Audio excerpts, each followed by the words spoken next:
En 1999, P. Diddy, su entonces novia Jennifer López y un rapero en ascenso llamado Shyne se vieron envueltos en un tiroteo en un club nocturno de Nueva York. El resultado, 3 personas heridas y una persecución policial de película.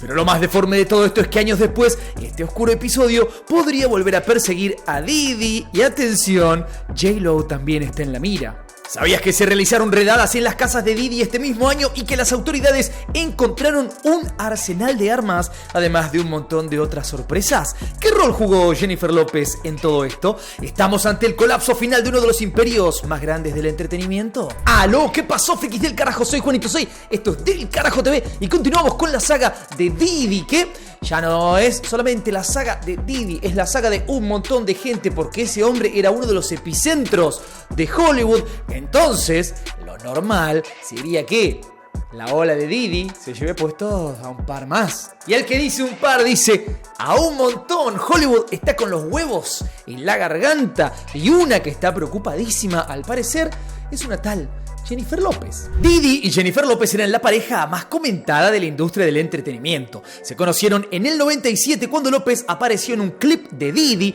Being Around the World. Al principio, su relación fue profesional, pero rápidamente se transformó en algo romántico, consolidándose en el 99 como una de las parejas más poderosas del mundo del espectáculo. Para entonces, J-Lo acababa de lanzar su álbum debut On The Six, y Diddy no solo era un magnate de la música, sino que también formó parte de este disco en la parte de producción. Por no decir que con su sello Bad Boy Records estaba dominando la industria. Pero mientras todo parecía brillar en el exterior, la relación estaba llena de drama, engaños y tensiones. Según Jennifer, su vida personal entró en un remolino, entre comillas, así dijo ella, durante ese tiempo, con rumores de infidelidad de Diddy y noches interminables en las que desaparecía sin dar explicaciones. ¿El romance entre ellos era apasionado? Al parecer sí. También, tengamos en cuenta esto, en Hollywood motiva mucho más a las celebridades el poder que tiene cada una y cómo juntos se multiplica el poder, porque no es 1 más 1, 2, es los dos juntos y se multiplica exponencialmente. Entonces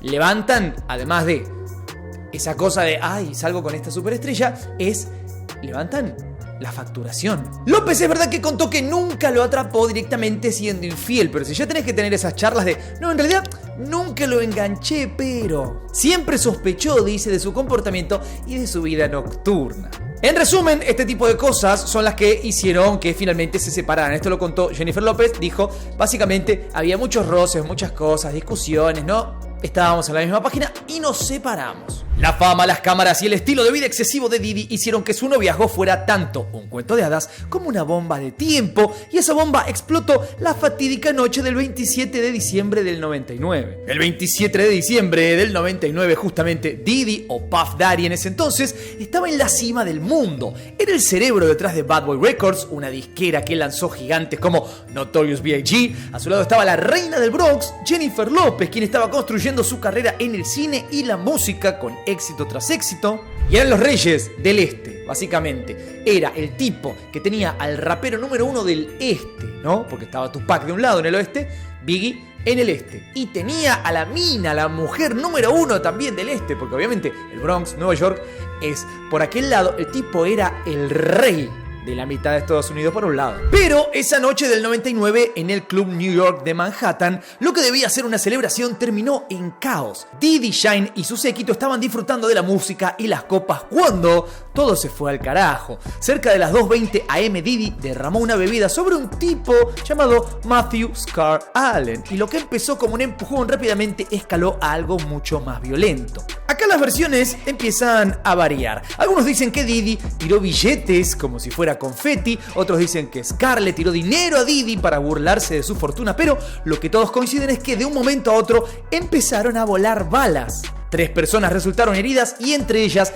Natanya Rubin, quien recibió un disparo en la cara. Rubin, con su rostro destrozado, nunca olvidó esa noche. La cosa se puso tensa, tan rápido que en un segundo una pista de baile, una fiesta con celebridades, famosos, locura, felicidad, la presentación de un nuevo material de un artista se transformó en una batalla. Básicamente era una guerra. Las luces parpadeaban porque era una pista de baile, la gente gritaba, se escuchaban disparos uno tras otro. Esto todo en un lugar pequeño, apretado, muchísima gente, pero lo más importante es que nadie tenía idea de qué carajo estaba pasando, porque hablamos de la pelea de dos boludos en el medio de la pista en algún lado. Entonces vos estás ahí y empiezan a volar balas, no ves nada y en un momento, ¿qué puede pasar? Lo que le pasó a esta persona: se comió una bala. Después de los disparos, Diddy y su grupo no se quedaron a ver qué pasaba. Se subieron a una Lincoln Navigator y huyeron de la escena mientras la policía los perseguía por las calles de Manhattan. Finalmente, la policía los detuvo al pasar un semáforo en rojo y al registrar el vehículo encontraron una pistola robada. J-Lo fue detenida junto a Diddy y su equipo y pasó 12 horas en custodia policial, esposada a una barra en la estación. Aunque finalmente fue liberada sin cargos, su imagen pública sí que sufrió un duro golpe. Pero la verdadera pregunta acá es: ¿cuál fue su rol esa noche? Y según nuevas declaraciones, J-Lo podría haber estado involucrada mucho más de lo que creemos. En el medio de todo esto, los medios, obviamente, furiosos, cubrieron todo esto. Era el tema del momento. Jennifer, que para ese entonces ya era una superestrella, pasó su peor pesadilla bajo la luz pública, aunque finalmente se comprobó que ella no había participado activamente de los disparos. El hecho de que estuviera con Diddy en ese momento ya había sellado su destino en los titulares de la prensa amarilla. Durante años, Jennifer López evitó hablar de esto, ¿no? Esto es cosa del pasado, yo no tengo nada que ver, quedé enganchada en un problema de otra gente, fin, ¿verdad? Fin. Terminamos el video. Literalmente ella dijo en entrevistas que lo que vivió fue una pesadilla y que ni siquiera sabía lo que estaba pasando en ese momento. Pero, acá es donde el video se empieza a poner potente, suculento. Acá es donde aparece un tal Rodney Jones Jr., alias Lil Rod, el pequeño Rod. El hombre que presentó una demanda dice que en realidad la pistola no era de Diddy. Según él, ya testificado ante la justicia, la pistola era de Jennifer López y ella se la dio a Diddy antes de que comiencen los disparos. Y este testimonio es una bomba tremenda, porque en realidad estaría inculpando a fin de cuentas a Jennifer López del disparo que recibió una persona. Tengamos en claro una cosa muy importante también: como no murió nadie con los disparos, esto es mucho más leve de lo que pudo haber sido. Si llegaba a morir alguien, el problema era infinitamente peor. Entonces, aunque Jennifer López fue liberada en su momento después de 12 horas y salió con el culo bastante limpio, la pregunta es: ¿esta muchacha sabía más de lo que contó? Y si este caso se reabre, ¿podría tener que enfrentar nuevamente su pasado? ¿Un pasado que intentó dejar atrás desde ese momento? Por su parte, Jennifer solamente declaró en varias ocasiones que esa noche fue el peor error de su vida. Pero lo que no sabemos es si está diciendo la verdad completa. ¿Cuál sería el peor error de su vida? ¿Haber estado en un lugar donde unas personas se dispararon? ¿O justamente haber sido la culpable de que un arma se disparara porque ella la llevó a ese lugar? Nathaniel Rubin, quien recibió un disparo esa noche, fue clara desde el principio: fue Diddy quien apretó el gatillo. En una reciente entrevista con News Nation, Rubin reiteró que vio todo lo que pasó y que, si es necesario, está dispuesta a someterse a una cirugía para que le extraigan los fragmentos de bala que aún tiene en la cara, con tal de reabrir el caso. Textual dijo: me dispararon en la nariz, estaba mirando directamente al hombre que me disparó. Su testimonio es una pieza clave para la reapertura del caso, que de hecho tenemos a la persona, a la principal víctima, que le dieron un balazo en la cara, diciendo: vi al hombre que me disparó en la cara. Y así todo, el hombre libre tranquilamente. Tengamos en cuenta algo muy importante, con una seguidilla de cosas que le están pasando a Diddy.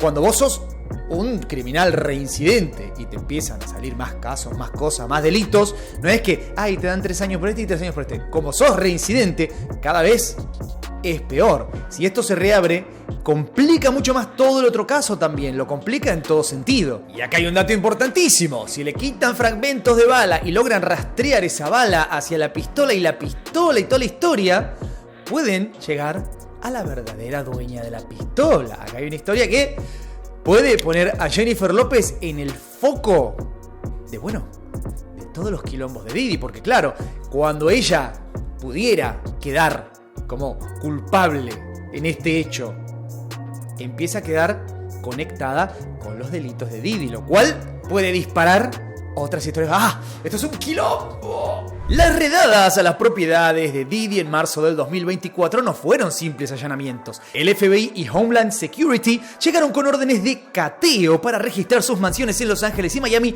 y lo que encontraron fue intenso. No solo se trataba de armas de fuego, sino que había una gran cantidad de narcóticos, sustancias de todo tipo y más de 1000 botellas de lubricante y aceite de bebé, lo que levantó sospechas de que estas propiedades no eran solo mansiones de lujo, sino centros de operaciones para actividades turbias. Entonces, el 16 de septiembre del 2024, Diddy fue arrestado en Nueva York y desde entonces se encuentra en prisión sin fianza, que de hecho se la rechazaron varias veces. Las acusaciones en su contra incluyen crimen organizado bajo la ley RICO, tráfico sexual y transporte para prostitución. La gravedad de los cargos y el volumen de pruebas recopiladas durante las redadas hicieron que el juez denegara su libertad bajo fianza, indicando que había riesgo de fuga y destrucción de pruebas. Entre las pruebas se incluyen los testigos.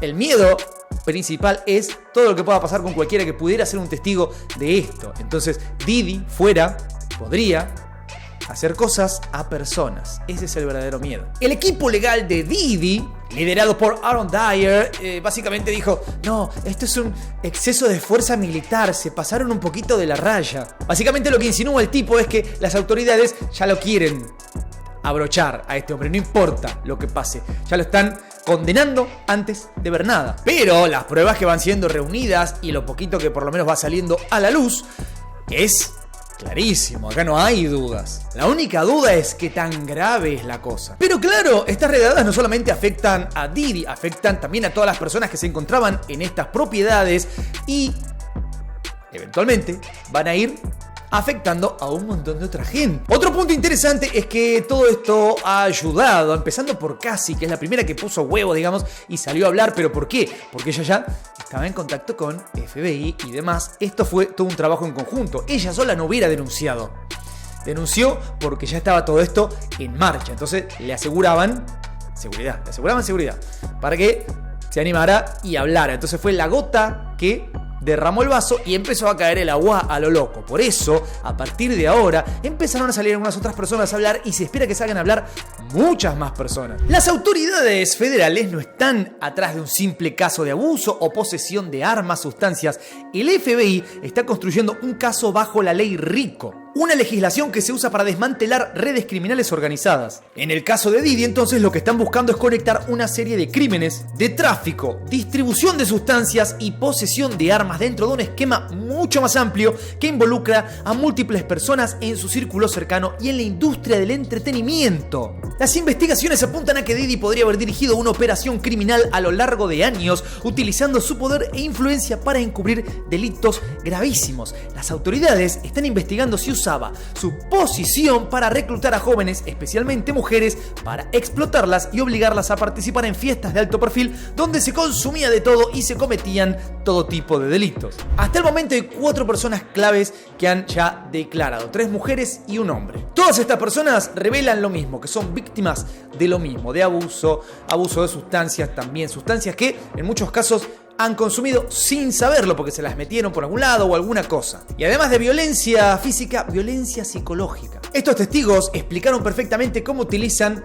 el terror psicológico, la manipulación y un montón de cosas para controlar a la gente que entra en estos círculos, sumado a las cámaras, las grabaciones, cuando ya te tienen agarrado completamente, bueno, se aprovechan de eso. Entonces la ley RICO lo que hace es, bueno, está todo, digamos, organizado para que no solamente caiga este hombre, sino que caiga toda la red que está a su alrededor. Entonces, vamos de vuelta.